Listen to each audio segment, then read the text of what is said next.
হাতে এতটাই পেইন হয় যে পেইনটা ইলেকট্রিক শক যেটা হলে হয় ওর থেকে 100 গুণ যদি বাড়িয়ে বলা যায় তাহলে সেই রকমই অবস্থা পরে থেকে দেখছি একটু প্রবলেম থেকেই এবার 2 মাস আগে হঠাৎ করে এত সেই একই ধরনের পেইন শুরু হয় আমার কি বলবো লাইফ হেল হয়ে যাওয়ার মতো অবস্থা রাত্রে ঘুম শেষ।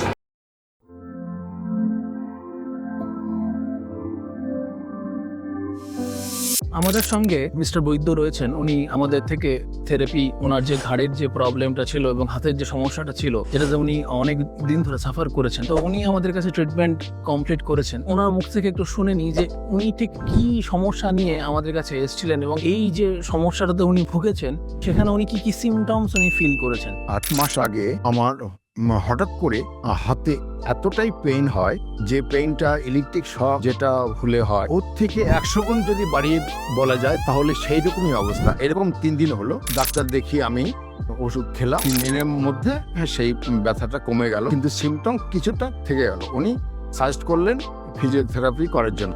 আমি একজনের কাছ থেকে 15 দিন উনি যেই কোর্সটা দিয়েছিলেন সেটাই আমি করলাম। তারপরে থেকে দেখছি একটু প্রবলেম থেকেই এবার 2 মাস আগে হঠাৎ করে এত সেই একই ধরনের পেন শুরু হয় আমার কি বলবো লাইফ হেল হয়ে যাওয়ার মতো অবস্থা, রাত্রে ঘুম শেষ। তারপরে সমস্যাটা আপনি রাত্রিবেলাতে সব থেকে বেশি আপনি ফিল করতেন নাকি? রাত্রেবেলায় বেশি ফিল করতাম। তারপরে এখন চিন্তা করলাম যে কি করা যায়। তখন অনলাইনে খোঁজ কোথায় ফিজিওথেরাপি পাওয়া যায় ভালো, তখন ডক্টর আপনার এই ক্লিনিকের খোঁজটা পেলাম আমি। আপনার সাজেশন অনুযায়ী আজকে প্রায় 2 মাসের উপরে। অবশ্যই অবশ্যই উনি বললেন যে রাত্রিবেলাতে যে সিমটমসটা আপনি ফিল করতেন এবং ব্যথাটা হাতের দিকে মনে হয় বেশি হতো। হাতেই ব্যথা ছিল একদম। ঘর না অতটা ফিল করতাম না, হাত মানে আমার কাঁধ থেকে ঘাড় থেকে একদম আঙুল পর্যন্ত। সো দেখুন দর্শক বন্ধুরা, ওনার যে সিমটমসটা উনি মানে আমাদের ডেসক্রাইব করছেন এবং ডে 1-এ যখন আমরা ওনাকে অ্যাসেসমেন্ট করেছিলাম এটা দেখেছি যে ঘাড়ের সমস্যা হলে যে সবসময় যে সিমটমসটা ঘাড় থেকেই যে ব্যথা তৈরি হবে এরকম ব্যাপার নয়, সেটা কিন্তু মাঝে মাঝে হাতের দিকেও কিন্তু একটা রেফারেল একটা কন্ডিশন সেখানে ডেভেলপ করে। এবং যদি প্রবলেমটা আপনার পেরিফেরাল মানে হচ্ছে হাতের দিকে বা পায়ের দিকে শুধু আমার পেইন, কিন্তু অ্যাকচুয়ালি যেখানে আমার সোর্স সেখানে যদি কোনো পেইন না থাকে, এটা অনেক ক্ষেত্রে সিগনিফাই করে কিন্তু আপনার নিউরাল কম্প্রেশন বা নার্ভ কম্প্রেশন বা নার্ভের ইরিটেশন রয়েছে এই ধরনের কন্ডিশনের ক্ষেত্রে। তো স্বাভাবিকভাবে ওনার যে প্রবলেমটা উনি শেয়ার করছেন এবং অ্যাকর্ডিং টু দ্য অ্যাসেসমেন্ট এটাকে আমরা সার্ভাইকাল রেডিকুলোপ্যাথি বলি। কেন রেডিকুলোপ্যাথি কথাটার মানেটাই হচ্ছে যেখানে নার্ভ রুট যেটা সেটা যেখানে ইনভলভমেন্ট হচ্ছে এবং তার সঙ্গে সঙ্গে কিছু কিছু হাতে কিছু কিছু অ্যাবনর্মাল সেন্সেশন, হাত ঝিনঝিন করা বা হাত জ্বালা করা, কিছু কিছু সময় অবশ ভাব লাগা, এই কন্ডিশনগুলো কিন্তু তৈরি হয়। উনি আমাদের কাছে অনেকগুলো সেশন উনি কমপ্লিট করেছেন। তবে এই জার্নিটা কিন্তু খুব একটা ইজি জার্নি ছিল না, কারণ ট্রিটমেন্ট যখন আমরা করতে যাই বিশেষত এই ধরনের নিউরাল কন্ডিশনগুলোতে প্রোগ্রেশন অফ দ্য ট্রিটমেন্টের ক্ষেত্রে কিন্তু খুব একটা ফ্রুটফুল প্রোগ্রেশন সবসময় হয় না। সেখানে কিন্তু আপস অ্যান্ড ডাউনস কিন্তু একটা ফ্যাক্টর থাকে, যেটা কিন্তু ওনার ট্রিটমেন্ট করতে গিয়ে আমরা অনেক বেশি ফিল করি। তবে একটা জিনিস কি যে উনি ব্যথা বাড়লেও বা সিমটমস বাড়লেও কিন্তু উনি কিন্তু ট্রিটমেন্টটাকে স্টপ করেননি, ট্রিটমেন্টটা কিন্তু উনি কন্টিনিউ করেছেন এবং আমাদের গাইডেন্স অনুযায়ী উনি চলেছেন। তার সাথে সাথে এক্সারসাইজ যেটা দরকার এই কন্ডিশনগুলোতে, কারণ আমরা এই ধরনের মানে সার্ভাইকাল রেডিকুলোপ্যাথিতে বা নিউরো ইরিটেবল কন্ডিশনগুলোতে যে স্পেসিফিক প্যাটার্ন অফ এক্সারসাইজগুলো লাগে সেই এক্সারসাইজগুলো কিন্তু আমরা ওনাকে ইন্ট্রোডিউস করি। তার সঙ্গে সঙ্গে ঘাড়ের যে মাসেলসগুলো উইক হয়ে গেছে সেগুলো স্ট্রেনথেন করার জন্য কিছু কিছু এক্সারসাইজ, এবং তার সঙ্গে সঙ্গে যে জয়েন্ট যেটা মেইনলি ওনার C5, C6, C7 এই সেগমেন্টগুলো যে মোবিলিটি যেখানে কম ছিল সেগুলোকেও কিন্তু আমরা স্পেসিফিকভাবে ম্যানুয়াল থেরাপির থ্রু দিয়ে আমরা সেটা ইমপ্রুভ করি। এবং এখন আমরা ওনার মুখ থেকে জানবো যে এতগুলো সেশন পরে এখন ওনার সিমটমসটা ঠিক কোন জায়গাতে দাঁড়িয়ে আছে। এখন বলা যায় প্রায় 99%।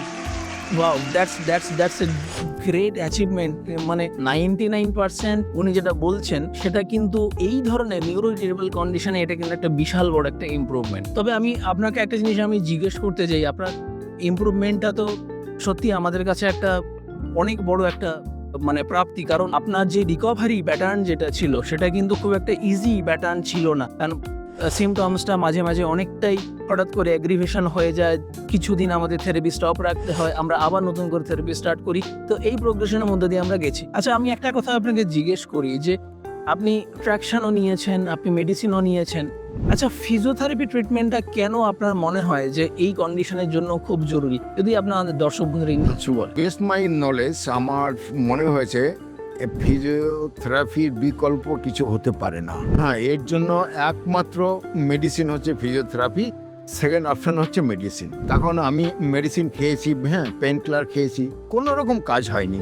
কাজেই আমি সব সাজেস্ট করব সবাইকে যে কোনো এই ধরনের প্রবলেমের জন্য একমাত্র ফিজিওথেরাপিটাই best treatment. Thank you so much mister Baidya. আপনার এই ফিডব্যাকটা কিন্তু আমাদের দর্শক বন্ধুদের জন্য ভীষণভাবে উপকার করবে, যে এই জিনিসটা আপনার কিন্তু প্রথমে বুঝতে হবে যে ফিজিওথেরাপি ট্রিটমেন্টটা কেন দরকার। এই ওষুধ খাওয়ার পাশাপাশি বা শুধুমাত্র ট্র্যাকশন নেওয়ার পাশাপাশি, দেখুন যে কন্ডিশনটাকে প্রথম কথা হচ্ছে যে বোঝাটা খুব জরুরি এবং সেটাকে প্রপার ওয়েতে অ্যাসেসমেন্ট করাটা জরুরি। আপনি দিনের পর দিন যদি একই ধরনের এক্সারসাইজ যদি করে যান, সেক্ষেত্রে কিন্তু ইমপ্রুভমেন্ট কিন্তু কিছু আসে না। এবং বিশেষত সার্ভাইকাল রেডিকুলোপ্যাথি বা লাম্বার রেডিকুলোপ্যাথি, মানে যেখানে কোমরের ব্যথা বা ঘাড়ের ব্যথা হাতের দিকে নামছে, পায়ের দিকে যাচ্ছে, এইগুলোকে ঠিক করার জন্য কিন্তু স্পেসিফিক গ্রুপ অফ এক্সারসাইজ ভীষণভাবে জরুরি। তার জন্য কিন্তু প্রপার ওয়েতে কোয়ালিফাইড ফিজিওথেরাপি ডক্টরের কাছে আপনাকে যেতে হবে এবং আপনাকে প্রপার ওয়েতে অ্যাসেসমেন্ট করতে হবে যে সমস্যাটা ঠিক কোথা থেকে আমার আসছে। কারণ